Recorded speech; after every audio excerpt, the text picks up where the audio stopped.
Properly referencing a resource like Radiopaedia is vital. It ensures that the content in our articles and cases is linked to the original evidence that backs up a claim. We have a special place at the end of each article and case to place references. All you need to do is scroll down to the bottom of the page while editing it and copy and paste a reference into the box. Let's look at referencing in articles. Let's assume we want to add a reference to this statement.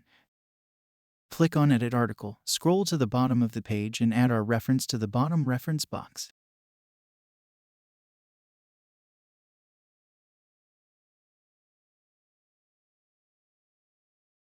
Using the correct format is important when it comes to references. The Radiopaedia referencing style is based on the Chicago Manual of Style. Don't worry though, we have a tool to help. Find out more about Citatrite in our other help video. Generally, we prefer peer-reviewed papers that are open access. Other peer-reviewed work and textbooks are okay. In general, other online sources are not considered appropriate. We need to make sure we add a number to our reference. In the text, we can point people to that reference using a superscript number. References don't auto-number themselves at the moment, so occasionally, you'll find that you need to add a reference of a higher number near the start of an article.